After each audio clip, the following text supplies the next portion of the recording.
everyone, I am Shefali, your business studies teacher from Vishwas School. Students, in our previous video, we have started a new topic which was coordination. We have already discussed its characteristics. Today, we will continue our topic and discuss either coordination is a separate function of management or it is something else. So coordination के बारे में जो old management experts थे like Fayol, Elon, इनका ये opinion था कि coordination जो है वो एक सेपरेट फंक्शन ऑफ मैनेजमेंट है. हमने 5 फंक्शंस डिस्कस किए थे मैनेजमेंट के. First one was planning, then organizing, staffing, directing and the last one was controlling. तो यहाँ पर उनका कहना था कि आप कोऑर्डिनेशन को 6th फंक्शन ऑफ मैनेजमेंट के अकॉर्डिंग रिकॉग्नाइज करें. ओके, लेकिन उसके बाद धीरे धीरे जैसे जैसे रिसर्चेस हुई तो जो न्यू मैनेजमेंट एक्सपर्ट्स आए उन्होंने बोला कि जो कोऑर्डिनेशन है वो कोई सेपरेट फंक्शन नहीं है मैनेजमेंट का, कोई सेपरेट पार्ट नहीं है, ये अपने आप में एक मैनेजमेंट ही है. Means it is the असेंस of management. असेंस का मतलब हमने क्या कहा था कि एक तरह से समरी या हिंदी वर्ड आप यूज़ करें तो आप कह सकते हैं सार, कि मैनेजमेंट का एक छोटा फॉर्म है. तो हम यहाँ कहेंगे कि जो कोऑर्डिनेशन है वो मैनेजमेंट के अंडर हम जो भी फंक्शन परफॉर्म करते हैं उन सभी फंक्शंस के अंदर एक मेजर रोल प्ले करता है कोऑर्डिनेशन. ओके, कोई सेपरेट एक अलग से फंक्शन नहीं है कि जिसका कोई बाकी फंक्शन से कनेक्शन ना हो या कम हो. ये हर फंक्शन का एक मेजर रोल प्लेयर है कोऑर्डिनेशन. सो यहाँ हम इसी को डिस्कस करेंगे. हर फंक्शन के अंदर जो कोऑर्डिनेशन है उसका क्या रोल है उसी को हम डिस्कस करेंगे. सो फर्स्ट हम कहते हैं हमारा जो फंक्शन होता है दैट इज प्लानिंग. तो हम देखें कि कोऑर्डिनेशन एंड प्लानिंग जो है वो कैसे कनेक्टेड हैं. अब जब प्लानिंग की जाती है एक मैनेजर के द्वारा तो वहाँ पर वो सभी डिपार्टमेंट्स जो भी हमारी ऑर्गेनाइजेशन में हैं, जो भी एक्टिविटीज़ वो परफॉर्म करते हैं उन सभी एक्टिविटीज़ को ध्यान में रख के ही प्लानिंग करता है. सो बेसिकली जब मैनेजर कह रहा है कि वो सभी एक्टिविटीज़ को कंसिडर करते हुए प्लानिंग कर रहा है तो यहाँ पर वो क्यों कर रहा है ऐसा, क्योंकि he is trying to establish balance between the activities performed by the different department experts. Okay, so यहाँ पर वो और कुछ नहीं कोऑर्डिनेशन करना चाह रहा है. क्यों? क्योंकि कोऑर्डिनेशन का मतलब क्या था यहाँ पर कि आपको बैलेंस बनाना है डिफरेंट एक्टिविटीज़ के बीच में, डिफरेंट डिपार्टमेंट्स के बीच में. सो यही कर रहा है मैनेजर प्लानिंग के टाइम पे. ओके, सो यहाँ हम कह सकते हैं ना कि प्लानिंग का जो फंक्शन था उस टाइम पर भी जो मैनेजर था जो उसका जो फोकस ऑफ थिंकिंग था वो कोऑर्डिनेशन था कि मुझे डिफरेंट एक्टिविटीज़ को बैलेंस के रूप में कोई क्लैश ना हो उनके बीच में. सो दैट्स वाई उसने प्लानिंग करते टाइम सभी डिपार्टमेंट की एक्टिविटीज़ को कंसिडर किया. नेक्स्ट हम कहें कि कोऑर्डिनेशन एंड ऑर्गेनाइजिंग, इनका क्या आपस में कनेक्शन है. जब आप ऑर्गेनाइजिंग का फंक्शन परफॉर्म करते हैं तो उस टाइम पर आप एक स्ट्रक्चर ऑफ रोल्स तैयार करते हैं. मीन्स आप देखते हैं कि कौन किसको रिपोर्ट करेगा, कौन किसका बॉस होगा, कौन किसके अंडर काम करेगा. ये फंक्शन है आपका ऑर्गेनाइजिंग. सो ये फंक्शन करते टाइम मैनेजर जो ये सब बातों का ध्यान रख रहा है वो क्यों रख रहा है, ताकि कोई क्लैश ना हो, कोई कन्फ्यूज़न ना हो कि किसने किसको जाकर के रिपोर्ट देनी है, कौन किसके पास क्या रिस्पॉन्सिबिलिटी हैं, क्या आपके पास अथॉरिटीज़ हैं. सो ये सारी चीज़ें वो क्यों कर रहा है, ताकि कोई कन्फ्यूज़न ना हो. जितनी भी एक्टिविटीज़ परफॉर्म होनी है वो बिना किसी इंटरप्शन के चलती रहें. सो और कुछ नहीं, कोऑर्डिनेशन ही सेट किया जा रहा है. जब आप वो स्ट्रक्चर ऑफ रोल्स तैयार कर रहे हैं, लोगों के रिपोर्टिंग रिलेशन तैयार कर रहे हैं, तो आप और कुछ नहीं कोऑर्डिनेशन ही कर रहे हैं ताकि वो सारा काम स्मूथली चले. ठीक है, सो यहाँ भी हमने देखा कि कोऑर्डिनेशन का एक मेजर रोल है जब हम ऑर्गेनाइजिंग करेंगे. नेक्स्ट है हमारे पास कोऑर्डिनेशन एंड स्टाफिंग. स्टाफिंग का क्या मीनिंग था, स्टाफ को अपॉइंट करना, कि कि आप जो भी आपने रोल्स तैयार किए, पोस्ट तैयार की, एक स्ट्रक्चर आपने तैयार किया ऑर्गेनाइजिंग में, वहाँ स्टाफ को अपॉइंट करना। तो स्टाफिंग में आप देखते हैं कि आप कैपेबल स्टाफ को, स्किल वाले स्टाफ को लगाएं। ऐसा क्यों? ताकि वो लोग एज अ टीम बिना किसी इंटरप्शन के काम को पूरा करें। एज अ टीम काम करेंगे तभी जो है वो हमारा कॉमन गोल, ऑर्गेनाइजेशन का गोल अचीव हो पाएगा। सो यहाँ भी जो मैनेजर है उसका फोकस ऑफ थिंकिंग क्या है कि ऐसे लोगों को लगाना जॉब पर जो एज अ टीम जो है वो काम को संभाल सकें। सो यहाँ भी वो क्या कर रहा है, इंटीग्रेट कर रहा है डिफरेंट एम्प्लॉयज़ को, कि उनको जोड़ रहा है आपस में, एज अ टीम उनको काम करवाना चाह रहा है। ठीक है, तो यहाँ भी हम कोऑर्डिनेशन सेट करने की कोशिश कर रहे हैं। After then coordination and directing. अब डायरेक्टिंग के फंक्शन में आप क्या करते थे, डायरेक्शंस देते थे। डायरेक्शंस मीन्स इंस्ट्रक्शंस पास करते थे अपने एम्प्लॉयज़ को कि काम को हाउ, कैसे किया जाना है, कैसे करेंगे आप काम।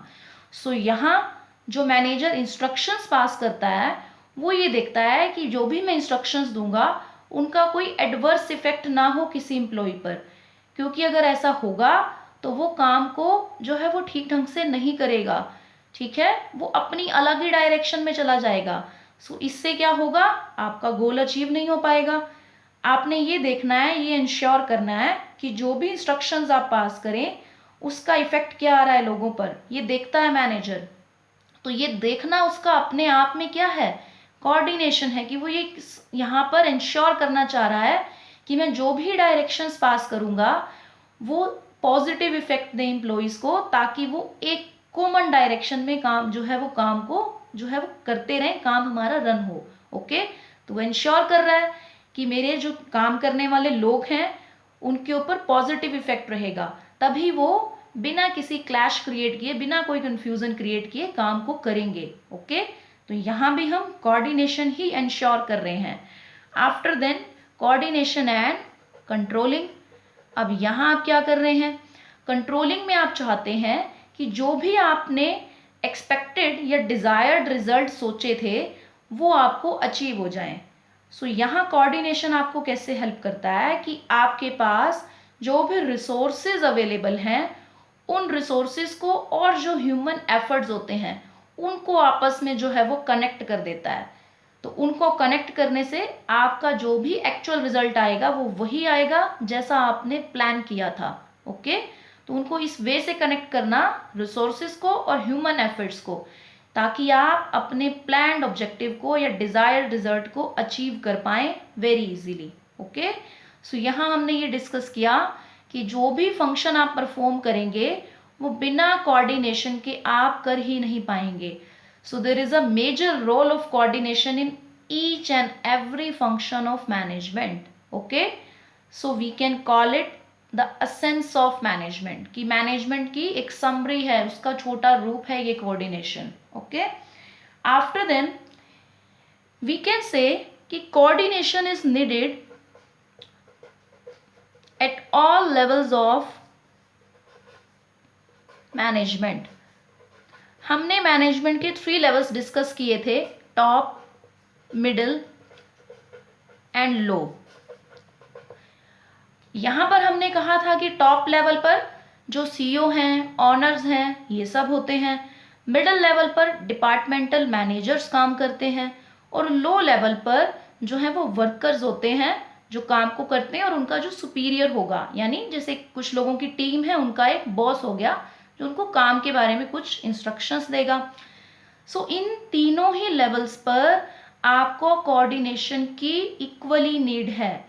ऐसा नहीं है कि टॉप लेवल ने कोऑर्डिनेशन सेट करना है, बाकी लेवल्स में कोऑर्डिनेशन अपने आप सेट होगा। नो, क्योंकि कोऑर्डिनेशन किसके बारे में है, वो ग्रुप ऑफ पीपल के बीच एक बैलेंस या हार्मनी एस्टैब्लिश करने के बारे में है, कि तालमेल बिठाना लोगों के बीच। तो हर लेवल पर मोर देन 1 पीपल काम कर रहे हैं और जहाँ भी मोर देन 1 पीपल होंगे वहाँ उन लोगों के बीच आपको हार्मनी एस्टैब्लिश करनी पड़ेगी। सो इसलिए हर लेवल पर ही आपको कोऑर्डिनेशन की इक्वल नीड रहेगी, तीनों लेवल्स पर चाहिए। और अगर इन तीनों लेवल्स को आप कलेक्टिव फॉर्म में देखें तो yes, it's also forms a group. कि अगर आप कहें कि टॉप, मिडल एंड लो, इन तीनों को मैं कलेक्टिवली एक फ्रेम में रख के देखूं तो ये अपने आप में एक ग्रुप है। तो इन तीनों के बीच भी तो मुझे जो है वो बैलेंस बनाना है। टॉप के अंदर भी बैलेंस हो, मिडल के अंदर भी हो, लेकिन इन तीनों को भी तो आपस में जोड़ना है। सो इसलिए हमें हर लेवल पर कोऑर्डिनेशन चाहिए। ओके, अब हम डिस्कस करते हैं हमारे कोऑर्डिनेशन की इंपॉर्टेंस के कुछ पॉइंट्स। बाकी इतना सब डिस्कस करने के बाद हम समझ गए हैं कि कोऑर्डिनेशन जो है वो हमारे लिए कितना इंपॉर्टेंट है। Okay, importance of coordination. So first हम कहते हैं कि आजकल जो आपकी ऑर्गेनाइजेशंस हैं या जो आपका बिजनेस है उसका जो स्केल है, यानी जो उसका आपका जो साइज है वो बढ़ता जा रहा है। क्यों? क्योंकि लोग अपने बिजनेस को एक्सपेंड कर रहे हैं। देखो, पॉपुलेशन बढ़ेगी तो आप जो लोग बिजनेस करेंगे उस बिजनेस का लेवल भी बढ़ेगा, क्योंकि आपकी सेल बढ़ रही है, खरीदने वाले लोग बढ़ रहे हैं आपके प्रोडक्ट को। सो आपके जो साइज है ऑर्गेनाइजेशन का वो बड़ा हो रहा है। उससे क्या हो रहा है? उसमें काम करने वाले लोग भी ज़्यादा हो रहे हैं।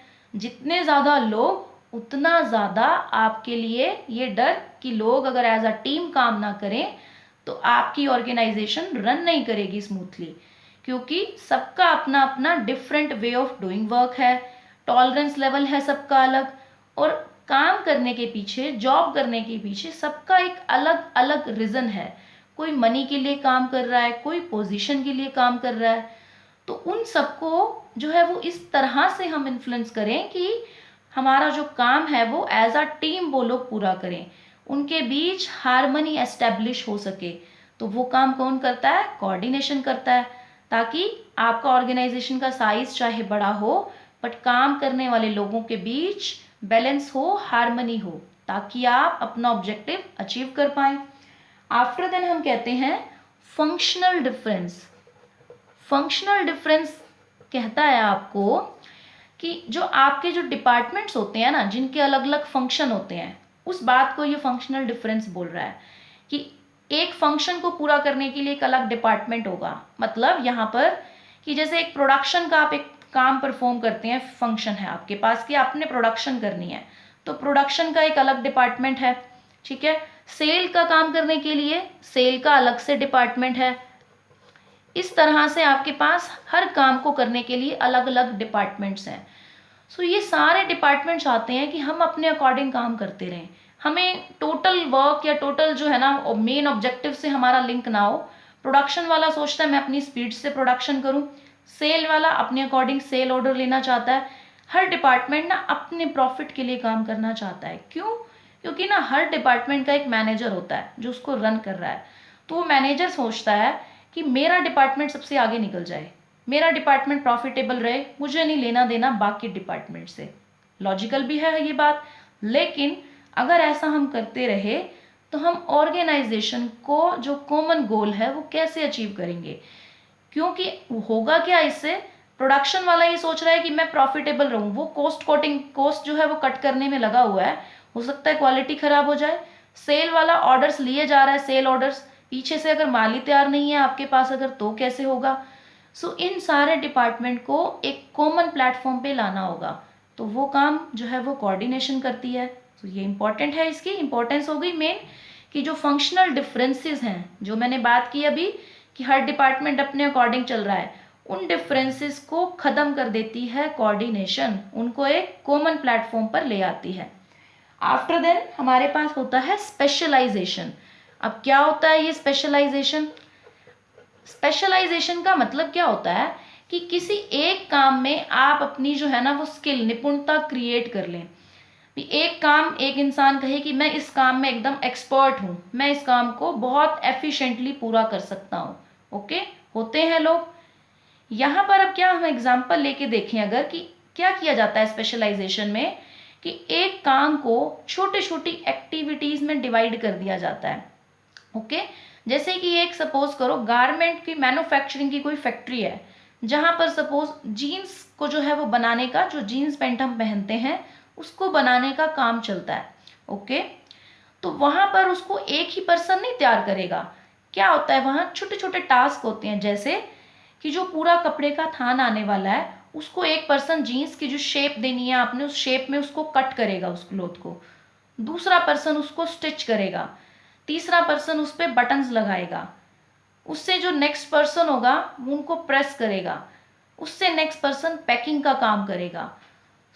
यहाँ पर हर कोई अपने काम में एक्सपर्ट है, वो फास्टली कर सकता है उस काम को। स्टिचिंग वाले को सिर्फ स्टिचिंग आता है, जो कट कर रहा है वो कटिंग में एक्सपर्ट है। इस तरह से वो हर कोई अपने एक किसी काम में एक्सपर्ट है, और ऐसा ही होता है जो बड़े लेवल पे फैक्ट्रीज होती है वहाँ काम ऐसे ही परफॉर्म होता है, ठीक है। तो इसको बोलते हैं स्पेशलाइजेशन, कि किसी एक काम में आप स्पेशलाइज्ड हो गए। यहाँ क्या है, जो भी इंसान जो भी काम कर रहा है वो, जैसे हमने एग्जाम्पल लिया अभी कि एक इंसान कट कर रहा है, दूसरा इंसान स्टिच कर रहा है, तो उनका ना टोटल वर्क परफॉर्म्ड से कोई कनेक्शन नहीं है, वो अपने अकॉर्डिंग लगे हुए हैं काम में।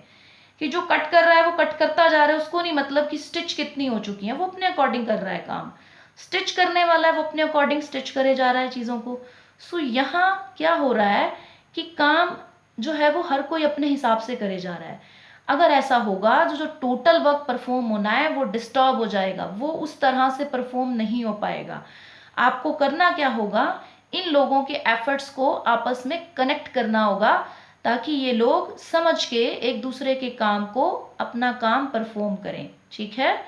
यहाँ पर हमें कोऑर्डिनेशन ही हेल्प करता है, ताकि हम इन लोगों के एफर्ट्स को इंटीग्रेट कर सकें, जोड़ सकें, सभी लोग एक कॉमन प्लेटफॉर्म पर काम को समझें और करें। ओके, नेक्स्ट हम कहते हैं कि इंटरडिपेंडेंट होते हैं आपके जो प्रोसेस होते हैं, डिफरेंट प्रोसेसेस। अब यहाँ पर क्या हम कहना चाह रहे हैं कि जो भी आप काम करते हैं वो इंटरडिपेंड है। जैसे मैंने अभी एग्जांपल लिया पिछला, उसमें इंटरडिपेंड है। अगर आपको कटिंग किया हुआ क्लॉथ मिलेगा तभी आप स्टिच कर पाएंगे उसको। एक दूसरे पर डिपेंडेंसी है, तो ये डिपेंडेंसी ही क्रिएट करती है कोऑर्डिनेशन की नीड को। यहाँ ही आपको कोऑर्डिनेशन चाहिए, क्योंकि आप डिपेंड हैं दूसरे पर। तो दूसरे पर डिपेंड हैं अगर आप, बैलेंस होगा आप दोनों के बीच, तालमेल होगा, तो ही तो काम हो पाएगा। यहाँ हम क्लियर हैं कि आपका जो ऑर्गेनाइजेशन है वहाँ कुछ भी आप करें, कोऑर्डिनेशन के बिना आप नहीं कर पाएंगे। Okay, that's all for today. Read this topic very carefully and practice some case studies also. That is mandatory for business studies. Please practice some case studies. Thank you so much.